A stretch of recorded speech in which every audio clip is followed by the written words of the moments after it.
ओम शांति। मन की चंचलता और चतुराई कैसे खत्म होगी? एक बहन जी ने पूछा है कि मन इतना चंचल है और ये इतना चतुर है, ये इतनी चतुराई दिखाता है कि कभी-कभी तो ये भगवान के लिए भी चतुराई दिखा देता है।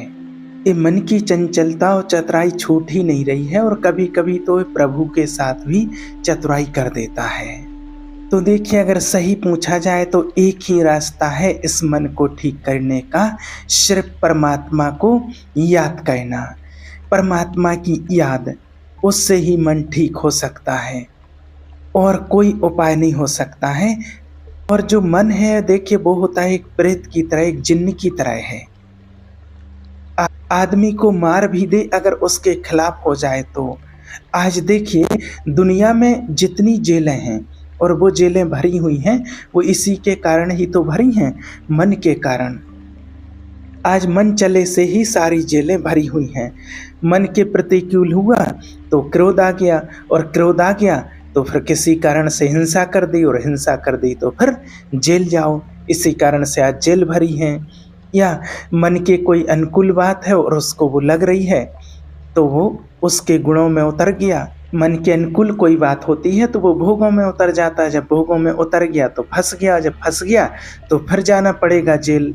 तो ये रोग हुआ है, जेल हुए हैं, ये सब मन के चलने से ही हुआ है। कोई ना कोई पाप बनता है फिर तो उसका फिर दंड मिलता है। तो मन है एक जिन्न की तरह। एक व्यक्ति था जिसने माना जिन्न को सिद्ध किया, कोई सिद्धियां प्राप्त करके कि मुझे अपने कार्य करने के लिए और जिन्न की आवश्यकता है। उसके मन में ऐसा विचार आया, उसने बहुत सारी सिद्धियां प्राप्त करके और जिन्न को अपने बस में कर लिया उनने। और जिन्न उसके पास में आ गया, वो प्रेत जिन्न अब उसके पास में आ गया। अब उसको तो काम चाहिए, तो वो कहता है कि मुझे काम दो, और जो भी वो मालिक काम बताता है वो फ़ौरन वो काम करके उसको दे देता है। 1 मिनट नहीं होता, जिन्न तो जिंद होता है। अब फिर उसको दूसरा काम चाहिए, फिर दूसरा काम बताता है, फट से वो काम कर देता है। अब वो मालिक से ही कहता है कि मुझे काम दो, नहीं तो मैं तुम्हें ही खा जाऊंगा, तुम्हें ही उठा के पटक दूंगा। अब वो मालिक बड़ा परेशान। अब वो मालिक परेशान होकर के अपने गुरुजी के पास गया और कहता है, गुरुजी ये तो बड़ी समस्या हो गई, जैसे तैसे तो सिद्धियां प्राप्त करके इसको बस में किया, अब ये कहता है कि काम दो, नहीं तो तुम्हें पटक देंगे, तुमको ही खा जाएंगे। तो फिर उनके गुरुजी ने बताया कि एक बांस का डंडा गाड़ दो लंबा अपने घर के आंगन में, और उससे कहो कि इस पर चढ़ो और उतरो। जब काम होगा तो बता देंगे, नहीं तो तुम्हारा यही काम है कि इस पर चढ़ो और उतरो। तो वो विधि गुरु ने बताई, तो उन्होंने बचा लिया उस व्यक्ति को। उसने काम बता दिया और वो उस पर चढ़े और उतरे, बस वही काम उसका। तो ये मन जो हमारा है वो एक जिन्न की तरह है, एक प्रेत की तरह है, और इसको बिजी रखो, अपने काम में लगाए रखो, नहीं तो ये खुद अपने को ही उठा के पटक देता है, फेंक देता है, पता भी नहीं चलता है। कई लोग कहते हैं ना कि अरे जानते थे, पता था कि नहीं करना चाहिए, फिर भी कर दिया। अंदर से सोचा भी था कि नहीं करेंगे, लेकिन हो गया, क्या करें। ऐसे लगता है कि जबरदस्ती किसी ने करवा दिया। तो जबरदस्ती करवाने वाला और कोई नहीं है, ये मन ही है जबरदस्ती करवाने वाला। आपसे कुछ भी करवा सकता है ये मन। ये पटक देगा उठा के, और ये कहाँ कहाँ पटक देता है आप समझ भी नहीं पाओगे कि मन कहाँ से कहाँ ले जाता है। ऐसी ऐसी गंदी बातें करवा देगा, ऐसे ऐसे गंदे सपने दिखा देगा कि आप सोच भी नहीं सकते हैं। ऐसे ऐसे गंदे खान पान आपसे करवा देगा, ऐसी गंदी गंदी क्रियाएं करा देगा कि आप जीवन भर उनसे जलते रहोगे। ऐसी ऐसी क्रियाएं, ऐसी ऐसी बातें ये मन आपसे करवा देता है। तो इससे बचने का उपाय क्या है? इसके लिए परमात्मा के याद रूपी बांस, परमात्मा के नाम रूपी बांस गाड़ दो और उस मन को उस पर टिका दो, और उससे कहो कि इस पर चढ़ो और उतरो। एकदम निरंतर परमात्मा की याद। मैं आत्मा परमात्मा की संतान, ये मन मेरे वश में है, मैं आत्मा उस परमात्मा की संतान हूँ। बस ये रट आपको लगी रहे। और जब आप परमात्मा को याद करेंगे, मेडिटेशन करेंगे, तो आपको परमात्मा से वो पावर मिलेगी, वो शक्ति मिलेगी। और फिर अपना कार्य इससे आप ठीक करवाते रहेंगे, वो पावर मिलेगी आपको। जैसे कई बार क्या होता है कि आप जानते हो कि ये काम नहीं करना चाहिए, एक गलत है और इसको करने से हमारा कोई लाभ नहीं होगा, नुकसान ही होगा, और फिर भी ज़बरदस्ती मन आपसे करा देता है। लेकिन जब आप परमात्मा को याद करते हैं, मेडिटेशन करते हैं, परमात्मा से वो शक्ति मिलती है, तो वो शक्ति के उस पावर के द्वारा आपको वो बल मिलता है जिससे ये मन आपसे ज़बरदस्ती नहीं करा पाएगा। फिर आप मन के अनुसार नहीं चलोगे, फिर आप इस मन के अनुसार नहीं चलोगे, आप इसको अपने अनुसार चलाओगे।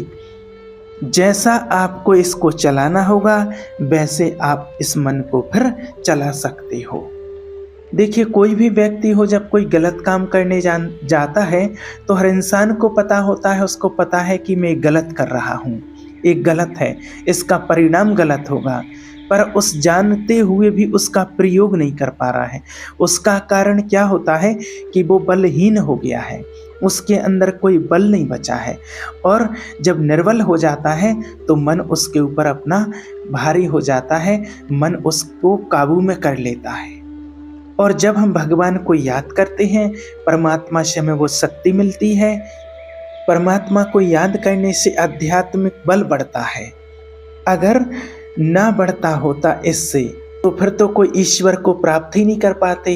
तो जितना हम भगवान को याद करते हैं उससे हमें बल मिलता है, और उस बल से हम अपने मन को कंट्रोल करके और हम आध्यात्मिक की ओर जाते हैं। तो देखिए, इसलिए हमारी सारी जानकारी तब तक अधूरी है जब तक हम ईश्वर को याद नहीं करते हैं, उसको नहीं पहचान पाते हैं। अगर हम दूसरों को तो उपदेश करते हैं और खुद वो ही काम करते रहें, अगर ईश्वर को याद नहीं करेंगे तो, और अगर आपके साथ अगर परमात्मा का बल है, ईश्वर की शक्ति है, और आप मेडिटेशन करते भगवान को याद करते हैं, तो वो नाम बल की शक्ति आपके पास में है, तो फिर आपके बिना मन कुछ भी आपसे करवा नहीं सकता है। वो आपके कंट्रोल में रहेगा, वो आपके कंट्रोल में रहेगा। आप में इतनी पावर रहेगी कि मन कितना भी आपको खींचने की कोशिश करे, किसी गलत काम की ओर ले जाने की, किसी भी भोगों में भोगने की, कोई भी वैभव वस्तु पदार्थ की तरफ आकर्षित करे, लेकिन आपके अंदर वो बल आ जाएगा कि आपको वो खींच नहीं सकता, आपको वो अपने वश में नहीं कर सकता। फिर मन को आप अपने अनुसार चलाते हैं, वो आपके कंट्रोल में चलता है। और जब परमात्मा को याद नहीं करते हैं, उसको याद नहीं करते, वो शक्ति नहीं हमारे पास, वो बल नहीं हमारे पास, फिर क्या कहते हैं कि अगर जो मन में आया और अगर वो नहीं किया तो अभी हमको ये मन बहुत परेशान करेगा, बहुत अशांति हो रही है। तो फिर कहते हैं कि इससे अच्छा है तो कि वो कर ही लेते हैं, तो फिर इससे शांति मिल जाएगी। नहीं तो बहुत अशांति है, मन बहुत अशांत है, हम बहुत परेशान हैं, लोग ऐसे ऐसे कहते ही रहते हैं, और फिर वो काम कर लेते हैं। और जहाँ किया आपने, और फिर तो वो आपको मन और फंसा देता है। फिर तो जैसे कहा जाता है कि आग में जैसे घी डालते रहो तो आग और बढ़ती रहती है। तो इसलिए परमात्मा को याद करने से हमें वो शक्ति मिलती है जो हमारे मन को ठीक कर सकती है, और उस मन को हम अपने कंट्रोल में कर सकते हैं। इसके लिए दूसरा और कोई उपाय ही नहीं है। और मन तो देखिए चंचल है, वो एक बच्चे की तरह होता है, वो तो कहीं भी जाएगा, वो जहाँ जाए उसको वहाँ से हटाओ और उसको सद्मार्ग दिखाओ, सही मार्ग में ले जाओ। जैसे बच्चा होता है उसके मन में चंचलता आती है, कहीं कुछ खाने की, कहीं कुछ करने की, कहीं पर भी बैठने की, लेकिन आपको पता है कि सही क्या है, तो आपको वो सही दिशा उस मन को देना है। जैसे देखिए, कई बार क्या होता है, जैसे आपका बच्चा है, आपके साथ में है, मार्केट में है या घर में भी आप बैठे हैं या कहीं घूमने गए हैं, तो अगर उस बच्चे के लिए मान के चलो जुकाम हो रहा है, उसकी नाक बह रही है, उसको खांसी जुकाम हो रहा है, और वो आइसक्रीम देखता है और वो बच्चा जिद करता है आइसक्रीम खाने के लिए, तो क्या आप उसको आइसक्रीम खिलाएंगे उस टाइम पर? वो कितना भी जिद करे लेकिन आप आइसक्रीम नहीं खिलाएंगे। क्यों नहीं खिलाएंगे? क्योंकि उसका जुकाम है, उसके लिए खांसी आ रही है, और उसको आइसक्रीम खिलाएंगे तो और नुकसान होगा। अब बच्चा कितना भी जिद करेगा, लेकिन अगर आप बच्चे का हित चाहते हैं और आपको पता है, तो आप फिर उसको आइसक्रीम नहीं खिलाते हैं।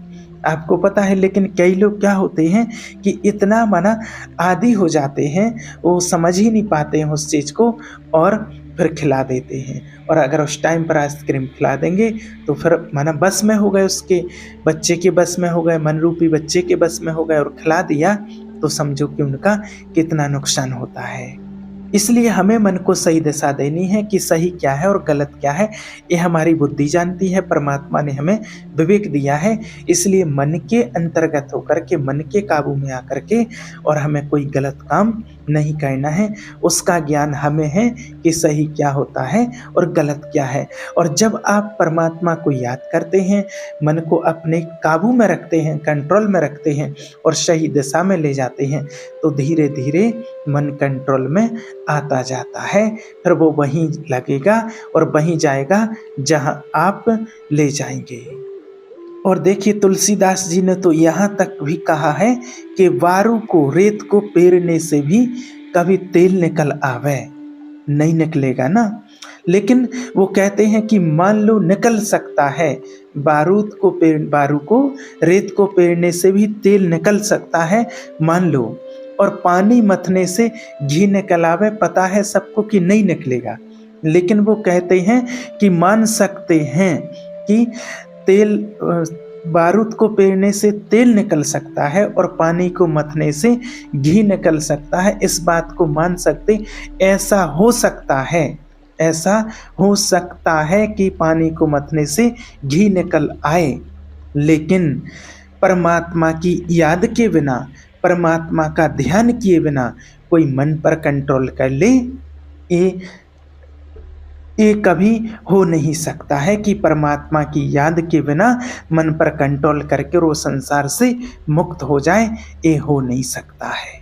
उनसे कहा कि बारूद को, माना रेत को पेरने से तेल कैसे निकलेगा, पानी को मथने से घी कैसे निकलेगा?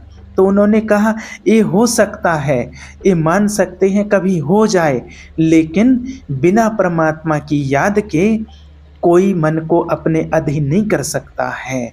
बिना उसकी याद के, परमात्मा को याद किए बिना मन को कोई अपने बस में नहीं कर सकता है। इसलिए ईश्वर भी वही मंत्र देते हैं हमें कि पहले स्वयं को पहचानो, हम आत्मा है, उस परमात्मा की संतान हैं। और जब हमें वो शक्ति मिलती है, जब हमें आत्मिक ज्ञान होता है, और जब आत्मिक ज्ञान हो जाता है तो मन की चंचलता धीरे धीरे खत्म हो जाती है, क्योंकि हम पहचान लेते हैं अपने स्वरूप को, अपने आप को जान लेते हैं। और जब अपने आप को जान लेते हैं तो आत्मिक ज्ञान होते ही और मन हमारे कंट्रोल में आने लगता है, क्योंकि मन तो आत्मा की एक शक्ति है। मन आत्मा की एक शक्ति है। आत्मा की 3 शक्तियाँ होती हैं, मन, बुद्धि और संस्कार। उसमें से सबसे पहली जो शक्ति है आत्मा की, वो होता है मन। और मन जो होता है वो सोचने का काम करता है, उसमें संकल्प पैदा होते हैं। फिर बुद्धि उसके ऊपर निर्णय करती है। मन का काम है सोचना, लेकिन बुद्धि हमें निर्णय देती है कि सही क्या और गलत क्या है। तो जब हम मन से हम परमात्मा को याद करते हैं तो बुद्धि हमारी सही निर्णय देती है, सही दिशा में ले जाती है। और जब सही निर्णय देते हैं तो संस्कार हमारे अच्छे और रॉयल बनते हैं। इसलिए जब सबसे पहले हमें ज़रूरत है आत्मिक ज्ञान की, और जब आत्मिक ज्ञान मिलता है हमें, तो मन ऑटोमेटिक हम अपने मन को और कंट्रोल में कर लेते हैं। इसलिए इस मन को कंट्रोल में ही करना है। नहीं, दुनिया में तो कहा गया है कि मन के हारे हार और मन के जीते जीत है। अगर जो मन से हार गया तो समझ लो उसकी हार है संसार में, और अगर जिसने इस मन को जीत लिया तो संसार में उसकी जीत है। तो आप परमात्मा को याद कीजिए, मेडिटेशन कीजिए, और सुबह उठते टाइम और रात को सोते टाइम जरूर मेडिटेशन कीजिए, और आप खुद देखेंगे धीरे धीरे करके ये मन आपके कंट्रोल में आ जाएगा, और जैसा आप कहेंगे फिर वैसा ही ये मन काम करेगा। ओम शांति।